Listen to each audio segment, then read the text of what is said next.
सिंध में ग्लेशियर फटने से सैलाब आ गया, सैकड़ों अफराद फंस गए। गांव रावशन में ग्लेशियर फटने से दरिया के पानी में इजाफा हुआ। मकीनों को रेस्क्यू करने के लिए आर्मी हेलीकॉप्टर गिलगित बल्तिस्तान रवाना। कराची में बारिश का सबब बनने वाला मॉनसून का सिस्टम आज कमजोर हो जाएगा। मजीद तेज बारिश का इम्कान खत्म। 26 अगस्त से नया सिस्टम बनेगा। 27 अगस्त से शहर कायद में दोबारा तेज बारिश का इम्कान। कराची में तालीमी इदारे मामूल के मुताबिक खुल गए।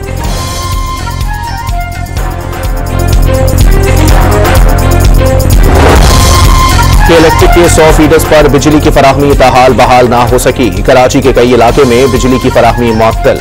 गुलिस्तान जौहर में शहरियों ने रक्स करके एहतजाज किया। कि इलेक्ट्रिक के मुताबिक 100 फीडर्स पर बिजली बहाली के लिए काम जारी है। 2100 में से 2000 फीडर्स से बिजली की फराहमी जारी है।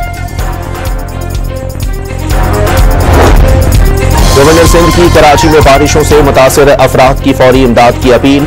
कामरान डिसोरी ने कहा कि सिंध हुकूमत बारिश से मुतासिर अफराद के लिए ठोस इकदाम करे और विफाक भी हर मुमकिन सहूलत दे। गवर्नर सिंध ने कराची में अमरीका के सुबुकदोश कौंसल जनरल से अलविदाई मुलाकात भी की।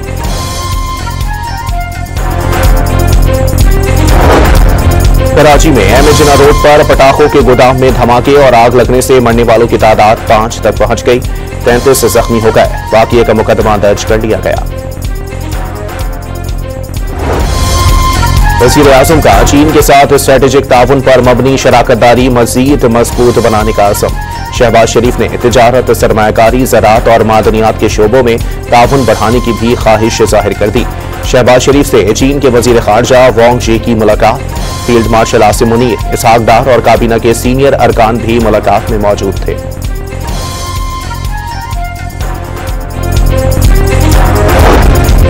लाहौर पुलिस ने अलीमा खान के बेटे शाहरेज को गिरफ्तार करने की तस्दीक कर दी। डीआईजी इन्वेस्टिगेशन के मुताबिक शाहरेज को 9 मई के मुकदमात में गिरफ्तार किया गया।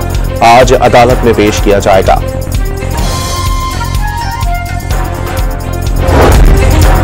एडीबी का रेकोडिक मंसूबे के लिए $41 करोड़ फराहम करने का फैसला। कर्जा रेकोडिक मंसूबे की तरक्की में मदद फराहम करेगा।